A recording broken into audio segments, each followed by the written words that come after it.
자, 성경 말씀 함께 봉독하겠습니다.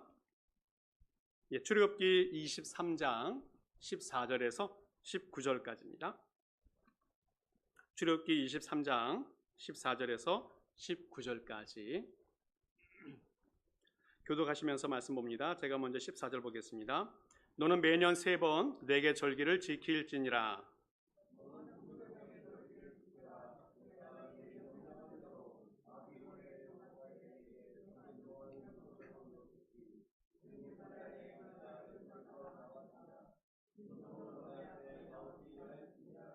맥추절을 지키라. 이는 내가 수고하여 밭에 뿌린 것에 첫 열매를 거두음이니라. 수장제를 지키라. 이는 내가 수고하여 이룬 것을 연말에 밭에서부터 거두어 저장함이니라.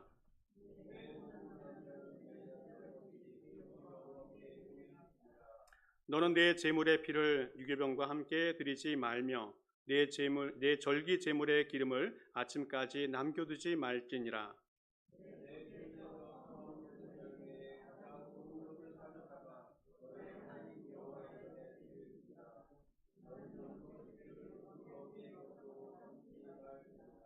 아멘. 미국에서 여러 해를 살다 보니까 종종 한국에서 살았던 생활들을 추억해 보게 되어집니다. 특별히 어릴 때 있었던 기억들을 생각해 보면 재미있었던 일들이 많이 있는데 그 중에 보면 명절을 지켰던 기억들이 많이 있는 것 같아요. 정월 초하루 설날이 있고 또 정월 대보름, 또 음력 추석, 또 그 위에 단오, 7월 칠석, 24절기가 있는가 하면 많은 절기들이 있습니다. 특별히 설과 추석은 온 가족들이 모이고 또 어르신들을 찾아가고 하느라고 온 나라가 시끌벅적한 그런 명절인 것 같아요. 그 날만 되면 맛있는 음식도 많이 먹을 수 있는 참 좋은 날이었습니다. 그리고 특별히 설날 같은 경우는 어른들에게 세배도 하고 오랜만에 용돈, 세뱃돈도 받는 그런 기쁨이 있는 그런 날입니다. 이 절기라고 하는 것은 그 가정이 그리고 온 나라가 하나가 되어지는, 정체성이 통일되어지는 계기가 되는 날이 그 절기라는 겁니다. 이런 절기 하나가 그냥 지키는 것이 아니라 그 가족이 하나 되어지고 그 나라가 하나가 되어지는 아주 복된 날이 될 수 있다는 거예요. 뿐만 아니라 이스라엘에도 명절이 있었는데 오늘 성경 말씀 보아도 큰 명절 3개가 나옵니다. 무교절, 맥추절, 수장절. 이 날들은 모두가 다 예루살렘 성전에 가서 절기를 지켜야 하는 그런 의무가 있는 날들이 이 날이 되어지겠습니다. 먼저 절기를 잠깐 보고 또 맥추절에 대한 의미를 나누어 보았으면 좋겠는데, 먼저 무교절은 이름 뜻대로 없을무, 그 다음 누룩교자입니다. 누룩이 넣어 있지 않은 빵을 먹는 절기라고 말할 수 있겠습니다. 이스라엘 백성들이 출애굽할 때에 9가지 재앙을 하나님이 내려주셨는데 마지막 10번째 재앙, 결정적인 재앙을 내릴 때 장자들이 다 죽게 되어집니다. 그때 이스라엘 백성들은 그 집 문설주와 또 임방에 양의 피를 발라 놓으면 죽음의 천사가 그 집을 넘어간다라고 하는 거예요. 넘어간다, 영어로 패스 오버한다. 그래서 유월한다라고 해서 유월절을 지키게 되어지는데 그 유월절 다음 날부터 7일까지를 무교절이다라고 말을 합니다. 그래서 누룩 없는 빵을 먹는 무교절 절기를 지키게 되어져요. 그래서 무교절 절기 때는 무교병, 그 다음에 양고기, 그 다음에 쓴 나물 이런 것들을 먹으면서 그 절기를 지키게 되어집니다. 그런데 오늘 성경 보니까 절기를 지키는 방법 중에서 한 가지 중요한 것을 이야기하고 있어요. 15절 말씀 보게 되어지면 빈손으로 내 앞에 나오지 말라라고 말씀하고 있습니다. 이 참 부담되는 말씀입니다. 꼭 물질을 가지고 와야 한다는 메시지로 들리기 때문에 그래요. 그런데 성경에서 빈손으로라고 하는 그 말은 공허하게, 쓸데없이, 헛되이라는 의미가 담겨 있습니다. 무슨 말씀인가 하면 하나님께 절기에 나올 때에 헛되이 나오지 말라, 쓸모없이 나오지 말라라는 말이 그 뜻에 담겨 있습니다. 그래서 무슨 말씀인가 하면 절기를 지키러 나오는데 아무 생각 없이 의미 없이 나오지 말라는 그런 메시지가 그 뜻에 담겨져 있습니다. 절기를 지키는데 그 절기에 담겨 있는 뜻, 의미, 하나님께서 제정하신 그 의사 이것들이 있는데 그 근본 정신들을 잊어먹지 말라는 주님의 메시지가 그곳에 담겨 있습니다. 오늘 빈손으로 나오지 말라는 말씀 속에는 물질적인 의미만 담겨 있는 것이 아니라 어떤 정신, 그 의미, 이것이 그 안에 담겨 있다는 것을 꼭 기억해야 됩니다. 오늘 우리 현대인들은 너무너무 바쁜 삶을 살아가고 있습니다. 그러다 보니까 신앙생활하는 것도 또 교회에 나오는 것도 절기를 지키는 것도 무의미하게 지나가 버릴 때가 많이 있는데 이런 절기들을 통해서 하나님이 우리에게 주신 참된 신앙의 의미를 찾아가라는 그런 뜻이 이 가운데 담겨 있습니다. 그리고 이 빈손으로 나오지 말라는 말씀 속에는 강요나 강압이 아니라 기쁨이나 자발적으로 해야 된다는 것을 말하고 있어요. 우리 주님께서는 억지로 내는 헌금에 대해서 받지 않으신다 말씀하고 있습니다. 우리 마음 중심에서부터 나오는 감사, 기쁨, 은혜, 이것이 중요하다는 것을 오늘 말씀으로 가르쳐 주고 있습니다. 두 번째 절기는 맥추절인데 이 성경 말씀을 보다 보면 이 발음들이 잘못되면 오해가 될 여지가 많이 있습니다. 앞에 있는 유월절도 6월달에 지키는 절기가 아니고 6월 했기 때문에 넘어갔기 때문에 지키는 절기다. 또 맥추절도 맥주절이 아니고 맥주를 마시는 절기가 아니고 보리맥 가을추, 그래서 보리를 추수할 때 지키는 절기, 그것을 맥추절이라고 말합니다. 이스라엘은 3월이나 4월경에 보리를 추수하게 되어지는데 그 절기를 지키면서 맥추절을 지켜요. 그것이 첫 번째 열매이기 때문에 초실절이다라는 의미를 붙이기도 합니다. 또 6월절 후 지난 안식일이 지난 후 7주가 지난 후에 지키는 절기이기 때문에 77절이다라는 이름도 붙여놨어요. 또 그 다음 날이 50번째 날이니까 오순절이다라고 하는 이름도 붙여 놓았습니다. 그러니까 맥추절, 초실절, 77절, 그 다음에 오순절, 이 다 같은 말입니다.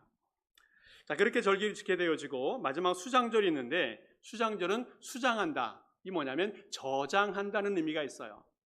하나님께서 가을에 결실을 주시면 그 결실을 추수해서 곳간 안에 다 잘 저장한 후에 하나님께 감사의 절기를 지키는 절기, 이것이 수장절입니다. 맥추절은 봄에 곡식을 거둔 후에 감사 절기를 지키는 것이라면 이 수장절은 가을에 포도나 올리브 열매를 거둔 후에 감사의 절기를 지키는 절기가 되어지겠습니다. 그리고 수장절도 다른 이름이 있는데 수장절을 지킬 때에는 이스라엘 백성들이 광야 생활할 때 40년 동안 성막, 그 초막에서 살았기 때문에 그 초막에서 산 것을 기념하면서 지키는 절기라고 해서 초막절, 장막절 이름을 붙여놓기도 합니다. 편안한 집에서 살면 좋겠지만 딱딱한 불편한 텐트에서 사는 것, 이것은 어떤 의미가 있을까? 그것은 불편하지만 어렵지만 힘들지만 하나님이 우리를 인도하셨다는 하나님의 은혜를 기억하게 되어져요. 그리고 우리 조상들이 어떻게 이 어려움 가운데서도 신앙생활을 잘 해왔는지 그 조상들의 신앙을 본받는 그런 계기로 이 수장절을 지키게 되어집니다. 오늘 성경에서 맥추 감사주의를 지키라라고 말씀하고 있는데 우리는 농사도 짓지 않고 또 구약 사람들도 시대 사람들도 아닌데 왜 이 절기를 지켜야 되는가에 대해서 다시 한번 생각해 보는 시간이 되었으면 좋겠어요. 먼저는 하나님이 이 절기를 우리에게 왜 주었는지를 생각해 봐야 한다는 겁니다. 바로 그것은 기념하라, 기억하라, 감사하라 이런 의미가 있어요. 하나님이 이스라엘 백성들을 구원하신 그 구원을 기억하고 기념하는 날이 되어져야 한다는 겁니다. 그리고 기억하는 것으로 끝난 것이 아니라 그 기억한 후에는 하나님의 은혜에 감사하는 날이 되어져야 된다는 거예요. 우리도 해마다 생일 지키고 결혼기념일 또 축하할 날들을 많이 찾아서 절기를 지키지 않습니까? 왜 그렇습니까? 기억해야 되니까. 그리고 그날이 좋으니까.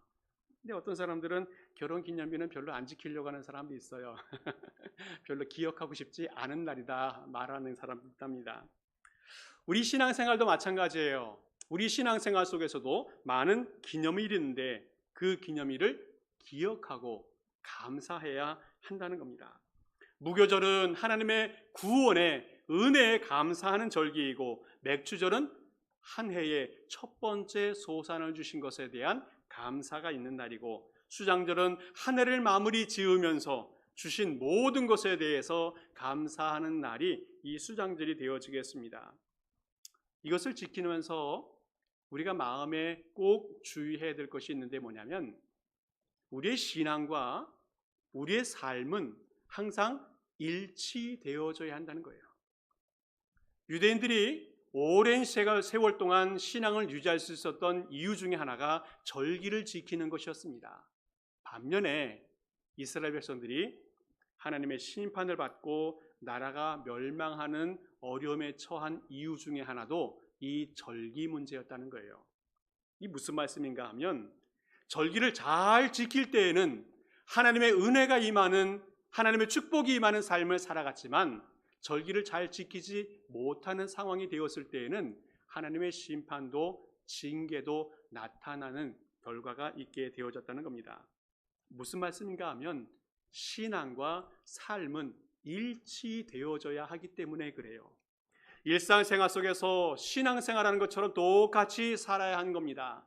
아침마다 저녁마다 하나님께 기도드리고 또 하나님의 말씀을 묵상하며 살아가야 돼요. 그리고 항상 예배하는 삶을 살아가는 사람이 되어져야 된다는 겁니다. 교회에서만 예배하는 것이 아니고 가정에서도 예배드리고 또 직장에서도 기도하면서 일을 하고 또 운전할 때에도 하나님을 붙들고 의지하면서 운전을 하고, 누구를 만날지라도 어디를 가더라도 하나님께 기도하면서 내 삶을 맡기면서 주님의 인도하심을 의지하면서 살아가는 그런 삶이 되어져야 된다는 겁니다. 즐거운 일이 있으면 하나님과 함께 즐거워하고, 어려운 일이 있으면 하나님께 기도하면서 그 일을 이겨나가고, 우리 온 삶 속에서 하나님 중심으로, 신앙 중심으로 살아가는 사람이 될 때에 그 사람이 하나님의 인도하심을 받을 수 있다는 거예요. 근데 종종 보면 이 반대로 살아가는 사람이 있습니다. 신앙생활 따로, 일상생활 따로. 교회에서는 신앙이 참 좋은 것처럼 보여지는데 가정에서는, 직장에서는, 사회에서는 문제가 많은 사람이 종종 있는 것 같아요. 교회에서는 신실한데 가정과 직장에서는 불법을 행합니다. 신앙 안에서는 선을 추구하는데 다른 인간관계에서는 고집불통인 사람이 종종 보여요. 이렇게 이중적인 삶에 대해서 하나님은 뭐라고 말씀하십니까? 이것이 심판과 징계의 대상이 될 수 있다는 거예요. 예수님께서도 바리새인들이나 사두개인이나 종교 지도자들을 향해서 다 비판했던 이유가 뭡니까? 이중적인 삶이었어요. 신앙이 좋은 것처럼 보여졌는데 일상생활은 그렇지 않았다라는 겁니다. 그것을 예수님께서 얼마나 많이 지적했습니까? 그런데 오늘 이 절기를 지킨다는 것은 신앙과 일상을 연결시키는 그런 기준이, 수단이 될 수 있다는 것을 꼭 기억하면 좋겠습니다. 일상생활 속에서 잊어버렸던 하나님의 은혜, 잊어버렸던 하나님의 능력, 하나님의 구원의 은혜, 이런 것들을 다시 기억하고 회복하고 또 감사하는 절기가 되어져야 된다는 겁니다. 무교절에서는 하나님의 은혜가 회복이 되어져야 되고, 맥주절에서는 주신 물질에 대한 감사가 회복이 되어져야 됩니다. 또 수장절을 통해서는 1년 동안 하나님이 주신 그 은혜를 돌아보고 온 삶이 하나님의 감사로 회복되는 그런 시간이 되어져야 된다는 겁니다. 오늘 성경에서 이제 맥주절을 지키라고 말씀하고 있는데 몇 가지 의미를 한번 찾아보면 좋겠습니다. 먼저 맥주절을 지킬 때는 첫 열매를 통해서 감사해야 한다는 겁니다. 첫 열매를 주신 것. 19절 말씀 보니까 이렇게 이야기하고 있어요. 내 토지에서 처음 거둔 열매에 가장 좋은 것을 가져다가 너희 하나님 여호와의 전에 드릴지니라. 오늘 첫 열매를 드린다는 말씀은 첫 번째로 거둔 열매라고도 할 수 있지만 가장 좋은 것을 말할 수도 있습니다. 히브리 말은 자꾸 반복될 때마다 더 강조의 의미가 있어요. 그래서 두 번 강조 말씀할 때에는 정말 강한 강조가 그 가운데 있습니다. 그래서 하나님에 대해서 왕의 왕 할 때는 정말 가장 존귀한 왕 이런 의미가 있고 첫 번째 이렇게 말하면 가장 귀한 것이라는 의미가 그 가운데 담겨져 있습니다. 우리가 하나님께 나아갈 때는 첫 번째 중에 첫 번째 가장 귀한 것 중에 귀한 것을 주님께 드리는 삶을 살아야 한다는 거예요. 우리의 삶의 가장 귀한 것, 내가 누구에게도 양보할 수 없는 가장 귀한 것, 누구에게도 주기 어려운 마음에 애착이 있는 것, 이런 것들을 주님께 드릴 때에 주님이 기뻐하시고 그것이 진정한 감사가 될 수 있다는 겁니다. 내가 쓰다가 남은 것, 또 내가 쓰기에도 불편한 것, 또 내가 써도 되고 안 써도 되는 무의미한 것들, 이런 것들을 하나님께 드리는 것이 아니라 나의 첫 소산, 나의 가장 귀한 것, 이것이 주님께 드려질 때에 그것이 진정한 감사가 될 수 있다는 겁니다. 이스라엘 백성들이 광야 40년 동안 살아갈 때에 농사를 지을 수 없었잖아요. 광야에 살았고 사막에 살았고 또 매일매일 이동을 해야 되기 때문에 농사를 지을 수가 없었습니다. 그럼에도 불구하고 그들이 40년 동안 생활하면서 250만 명이 되는 사람이 매일매일마다 필요한 것이 있었어요. 먹을 것이 필요하고 마실 것이 필요하고 잠자리가 필요하고 정말 수많은 필요한 것이 있었는데 이 모든 것들을 문제는 스스로 해결할 수가 없다라는 겁니다. 그래서 하나님이 채우시고 공급해 주셔요. 아침에는 이슬 속에서 만나를 주시고 저녁에는 메추라를 주시고 또 물이 필요할 때는 반석을 때려서 물이 나오게 하시고 낮에는 뜨거운 태양빛에서 구름으로 기둥을 만들어 주시고 밤에는 추울 때 불기둥을 통해서 그들을 따뜻하게 보호해 주십니다. 신발을 주시고 옷을 주시고 필요한 모든 것들을 공급해 주시면서 하나님께서 말씀하십니다. 이스라엘 백성이 40년 동안 광야를 살았지만 신발이 닳지 않았다. 옷이 헤어지지 않았다라고 말씀합니다. 우리가 살아가보지만 얼마나 삶에서 필요한 것이 많이 있습니까? 그럼에도 주님이 다 공급해 주시면서 살아갔어요.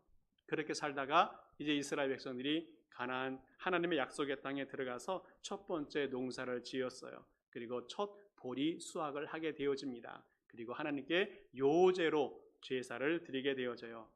얼마나 감격스러운 순간입니까? 얼마나 신기한 순간입니까? 이전에는 아무것도 우리가 스스로 할 수 없었는데 이제는 하나님의 은혜 가운데 농사를 지을 수 있게 되어졌어요.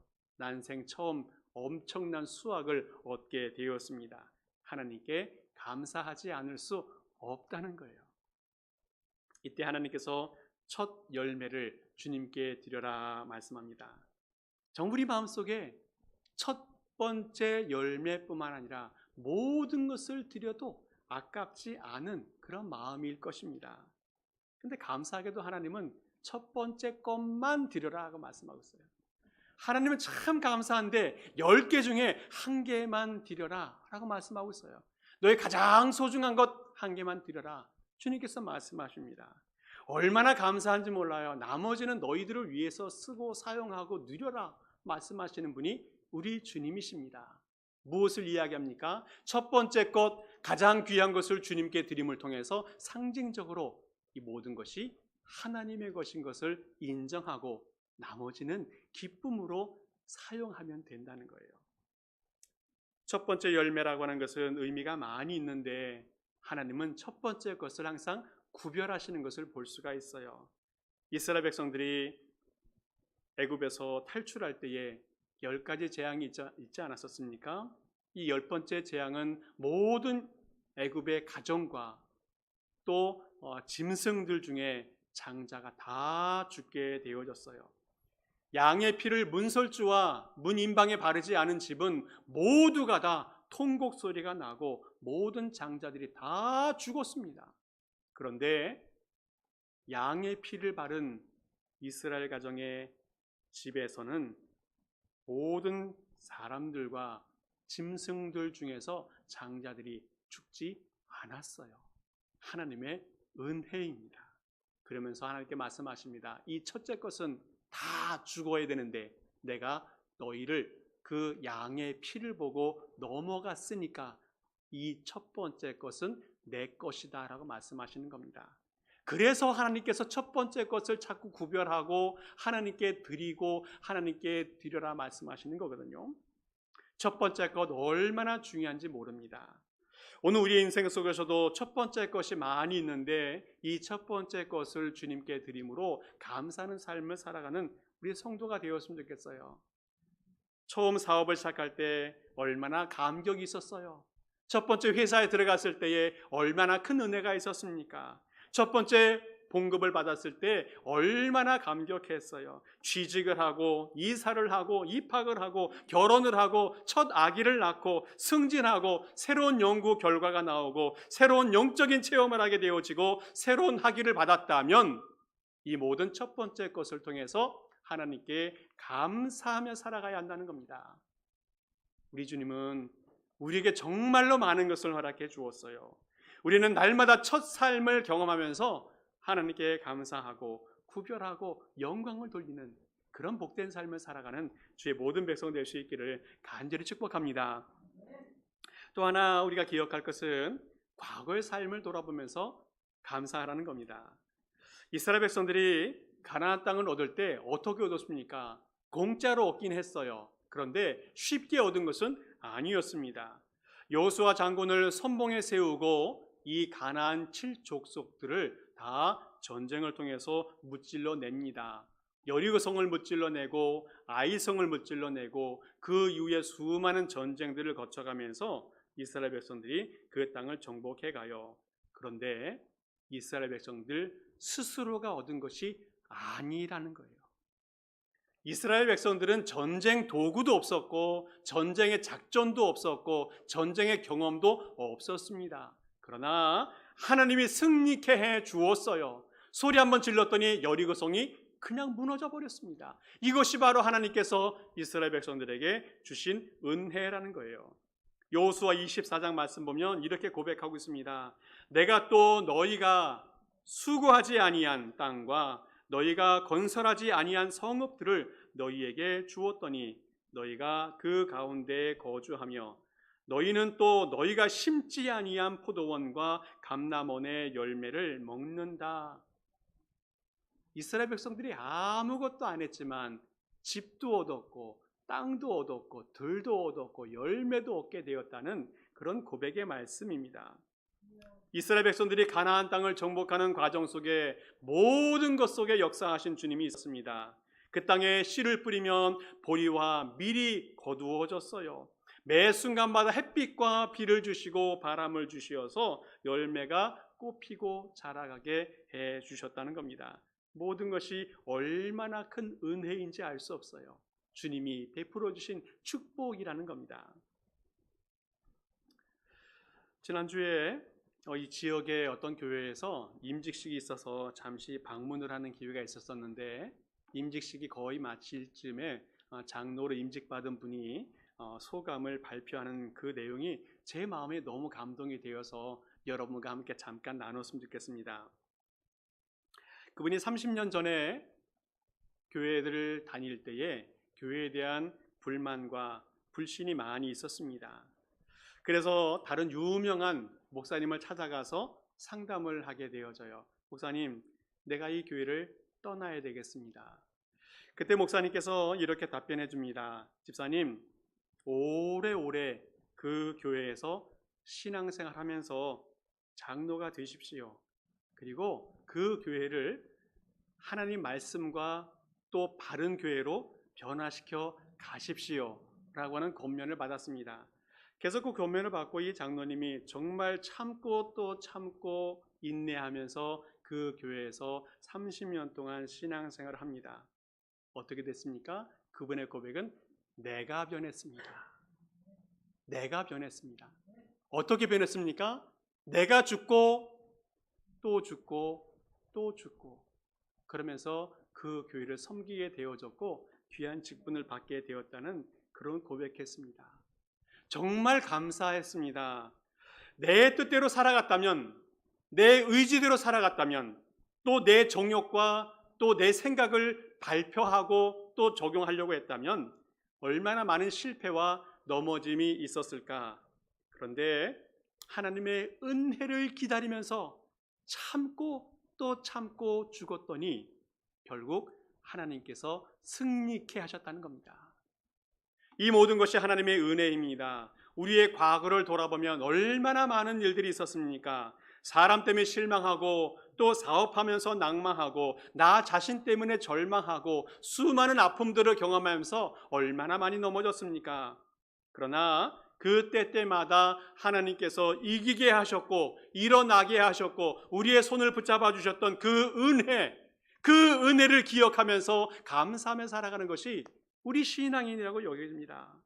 좋은 때도 하나님의 은혜였고 어려울 때도 하나님의 은혜였고 건강할 때도 하나님의 은혜였고 아플 때에도 하나님의 은혜였다는 겁니다. 오늘 우리는 그 은혜에 대해서 감사함을 가지고 살아가는 주님의 모든 백성 될 수 있기를 간절히 축복합니다. 마지막으로 또 하나 볼 수 있는 것은 여기까지 인도하신 하나님께 감사할 수 있기 바랍니다. 이스라엘 백성들은 가나안 땅에 입성한 후에 전쟁도 하고 또 농사를 지으면서 정말 열심히 살았어요. 열심히 수고하고 애쓰고 씨를 뿌렸습니다. 그런데 문제는 열매를 장담할 수 있느냐라는 거예요. 어떤 해에는 농사를 열심히 지었더니 외적이 침입해가지고 추수도 못했어요. 어쩔 때는 추수를 해놓고 곡간에 남아도왔더니 그 곡간을 쳐들어와서 다 뺏어갔어요.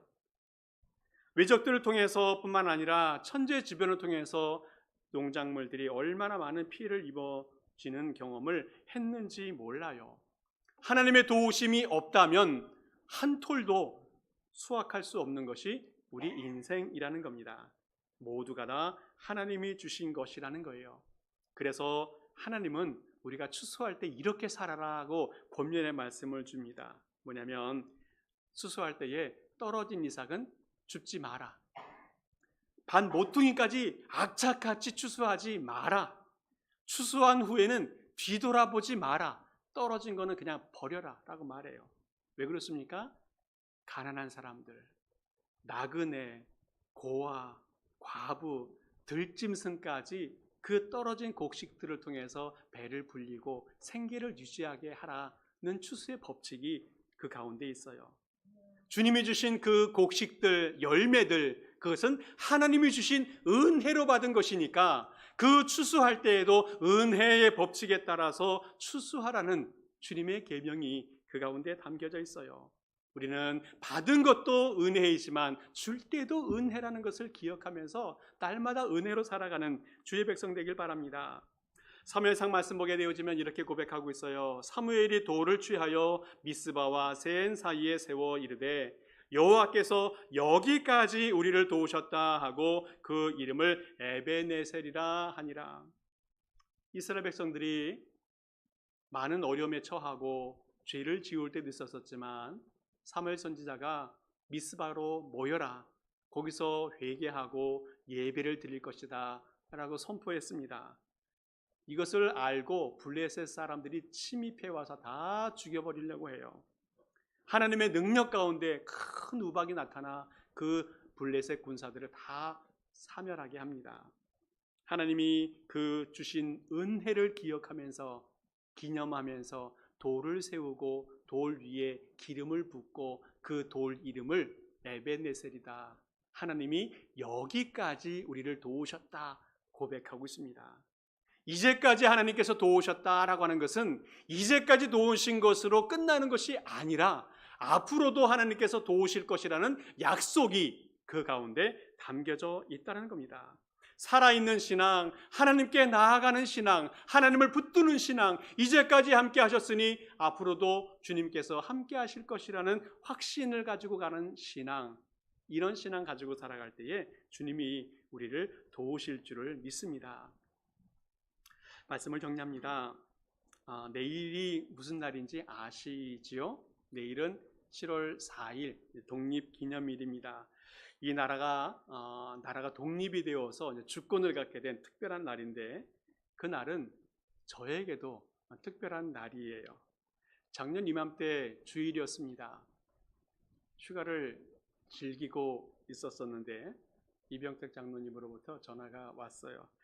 장 목사님, 저희 교회에서 장 목사님을 청빙하기로 결정하였습니다. 기억하십니까? 그렇게 결정되고 이제 8월 15일 날 제가 부임하고 이제 1년이 되어 갑니다. 전 매일매일마다 교회 출근하고 또 새벽에 와서 기도하고 하면서 매일마다 감사해요. 매일마다. 하나님께서 귀한 사역지를 주시고 하나님의 놀라운 역사가 임하는 현장을 주시고 또 사랑하는 성도들을 주셔서 매일매일 만나게 하시고 기도하게 하신 것이 얼마나 큰 축복이고 은혜이고 감사한지 알 수 없습니다. 하나님은 우리에게 귀한 날들을 주시고 그런 날들을 통해서 하나님이 우리에게 선물 주신 것을 기억하게 하시고 감사하게 하신다는 겁니다.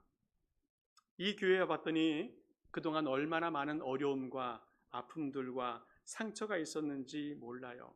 그러나 이거 기억해야 됩니다.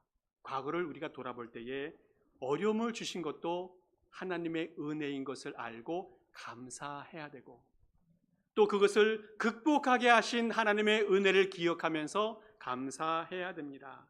그 모든 과정 속에서 승리를 주신, 인도하신 하나님의 은혜를 기억하면서 감사하면서 살아가야 된다는 겁니다.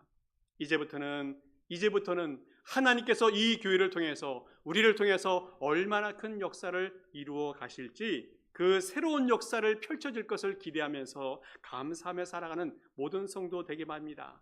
그리고 이전보다 앞으로 더 큰 역사를 기대하면서 믿음으로 살아가는 주님의 모든 백성 될 수 있기를 간절히 축복합니다. 함께 기도하겠습니다. 아버지 하나님 감사합니다. 올 한